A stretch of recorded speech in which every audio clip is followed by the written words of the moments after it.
on capitalizing on my strengths, or should I focus on improving my weaknesses? Like I said, common question. Actually, Echo Charles, you most recently asked me this common question. Sure. My answer is actually yes. That's my answer to both. Yeah. But I would say have a bias of focusing time on strength. So if you've got strengths and weaknesses, which you do, you should work on both. You should bias towards working on your strengths in most cases because, well, for one thing, you have a compounding effect when you're good at something. It allows other opportunities, right? Other things open up, allows you to do more. Even that thing that you're good at, you can do it faster because you're good at it. You can do it with more efficiency, and that means you can see other things that are happening.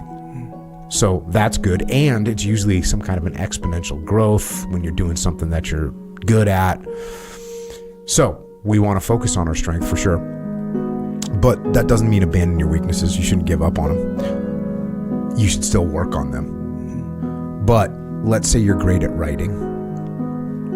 No, let's say you aren't great. Let's say you're not good at writing. I think that's a little more common. Someone that's just not really good at writing, don't really like it, but you're really good at math. That doesn't mean, oh, I should go and try and become a journalist, right? So if you aren't great at writing, don't go to college to become a journalist.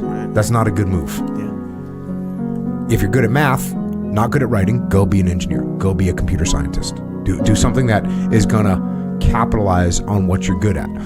But don't just give up on writing. Don't just abandon it. Take some of those classes. Take a creative writing class. Hell yeah. Take an English literature class. Write in your journal so you can get better at it.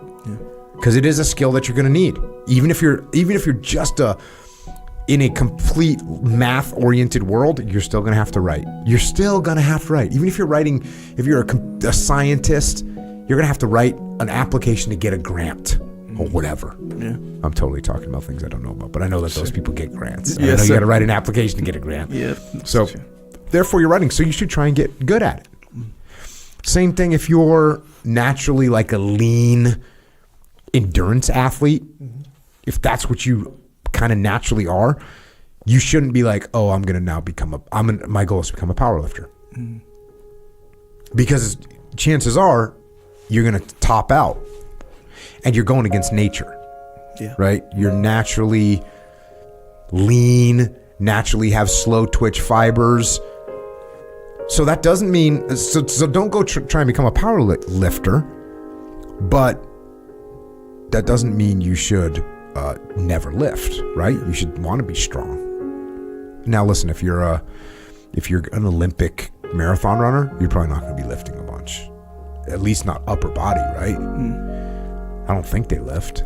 They don't look like they lift. Doesn't seem like. Yeah, doesn't seem like they're lifting. But my point is, for a normal person, you're naturally a good runner, cool. Definitely keep running, but that doesn't mean abandon lifting. Still want to be stronger, that kind of thing.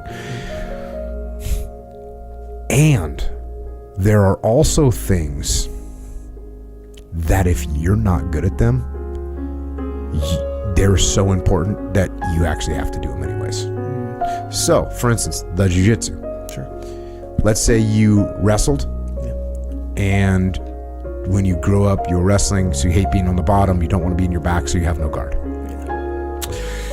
That's not gonna. There's gonna be. Here's the problem with that. There's someone out there that's a better wrestler than you. Period. End of story. Right? There's someone out there that's gonna put you on your back. And it might be, if you wrestled in college, well, if you wrestled in a junior college, well, then the D1 colleges, they're going to be all better wrestlers than you, so they're going to put you on your back. So you gotta just, I had a fighter one time, and I said, hey, let's work your bottom game. He's like, I'm not going to the bottom. And I said, yeah, but you should still have it. And he didn't work on it.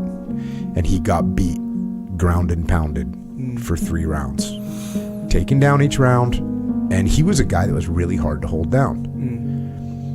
I would have a hard time holding him down. He had a good feet on the hips and getting back to his feet, and it was hard to take down too.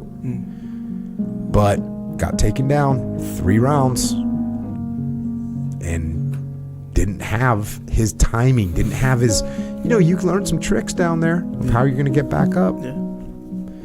So there are critical things. That's why I used writing as an example. Writing is actually kind of a really important skill to have in general in life. Yeah.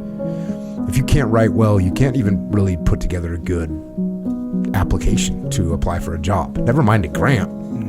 You can't explain things correctly. In the military, you're not good at writing evaluations. You're not good at writing awards. Like, there's all kinds of problems. So writing is not a great example, because writing actually is something that you should get good at.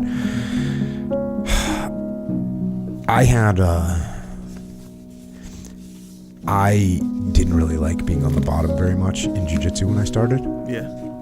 Probably because I was like bigger and stronger. So when I was on top, I could like use my weight and strength to control people. And so what I did, I realized I didn't like it. And so I just ended up starting on the bottom for like a year straight. Yeah. And I got so confident on the bottom that I brought my game back up to speed.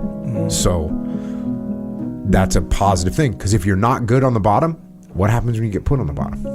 You're going to get smashed. So you have to do that. Now, what's interesting about this is, you think about what your weaknesses are. I think a lot of times you mistake your weaknesses for something that you lack the natural ability to do, when the reality is you just haven't really worked on it. Yeah. You know what I'm saying? Yeah. Like, this guy's not a good striker in fighting. Well, how much does he train striking? Of course, he's a black belt in jiu-jitsu and he trains 7 days a week on the mats, but he doesn't really, so he's not a good striker. He hasn't trained every single day for 10 years in striking, because he doesn't really like it that much. Right. And why doesn't he like it that much? Because he doesn't do it very much. So when he does go spar, he kind of gets his ass kicked. And so if there's something that you're not good at, chances are it's not that you don't have the natural ability, it's just that you haven't worked on it. And that's a problem. So sometimes people think, I don't want to do that. They hide from it. And that's a bad thing to do, especially from a leadership perspective. Yeah. If I come down and I see the troops are doing something that's something I don't feel really comfortable with, so I just kind of like hide from it. Not a good move. Instead, be like, hey, can you guys walk me through this, because I don't really know how to do it. And then you realize, it's just that I don't know how to do it yet. Once they teach you, you're gonna have to practice it a little bit, then you'll be better at it. Okay, cool.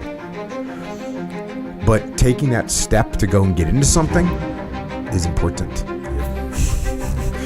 This is a Mikey and the Dragon scenario, by the way, right? When you're looking at, when I say, hey, Echo, I want you to brief the sales team today. And you're like, I'm not good at public speaking. And I go, well, how much have you practiced? And you're like, well, I've never practiced. Well, then you're not going to be good at it. So I think a lot of times we see our weaknesses as something we naturally aren't good at, but in reality, we don't see that we haven't worked at it and that other people have worked at it.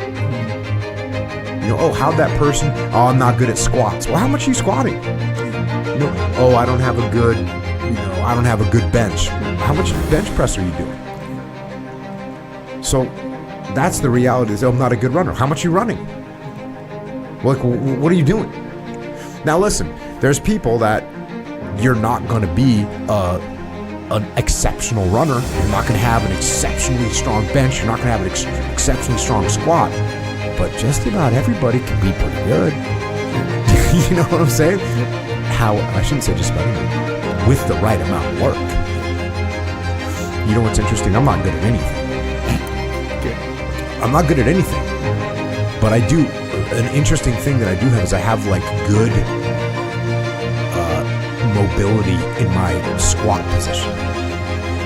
Like there's a lot of people that can't go to ass to grass squat. I'm talking like no weight. I'm just talking sitting here.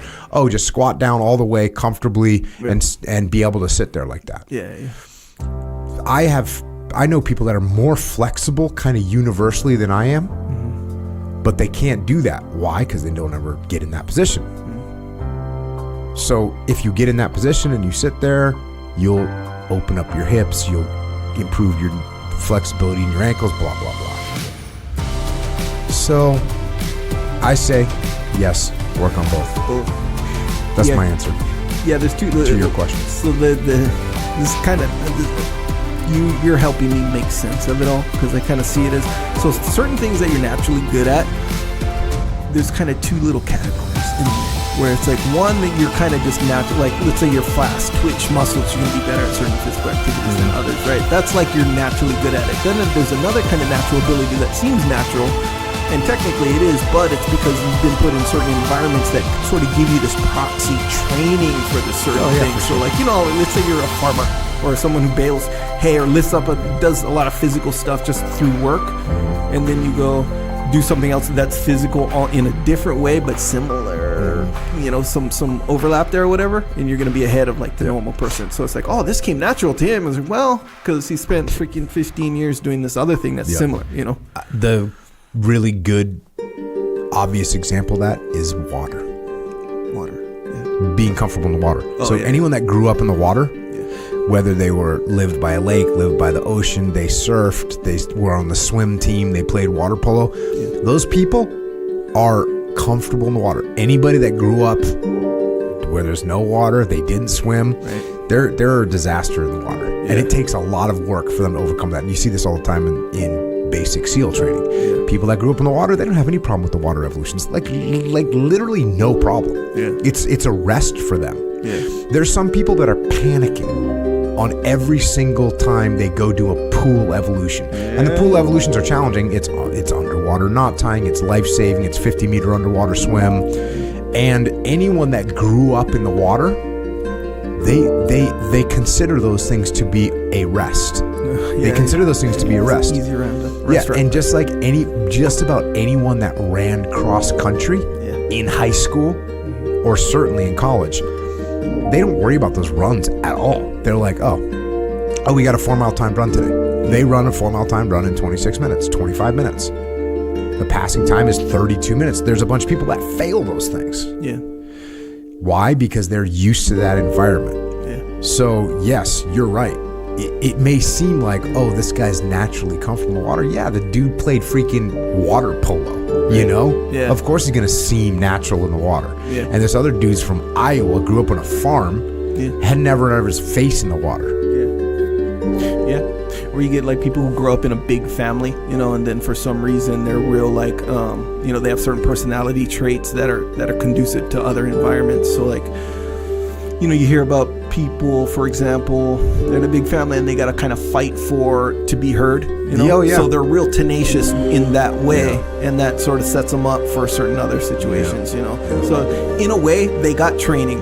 But it's just by their natural life, kind of a thing. So there's that going on. And then there's the stuff that, kind of like how you said, where you don't have any training. You don't have experience doing it. That's really what it is. You don't have any experience doing it, whether it be training or just in everyday life. And then those wind up usually, or a lot of times, being quote-unquote weaknesses. And then, so then moving forward, again, this is just me trying to make sense of the whole thing, where these are going to be kind of more technical expressions. So there's training and then there's performance. So, training is like, hey, you can practice your weaknesses, you can practice your strength, practice everything. But if you can identify your weaknesses, that's the time where you can really focus on them. And it's like, cool, I can improve them slowly by slowly. But come performance time, unless they're at a certain level, bro, you want to avoid that stuff. You want to play to your strengths. Now, hopefully you brought your weaknesses up a little bit so you can at least live or survive, or, whatever the case may be. But performance is not the time to start working on your weaknesses. No, you're right. In training. So if you can kind of differentiate, what are you doing right now? Are you training? Are you performing? Kind of a thing. 100% You can kind of make sense of it.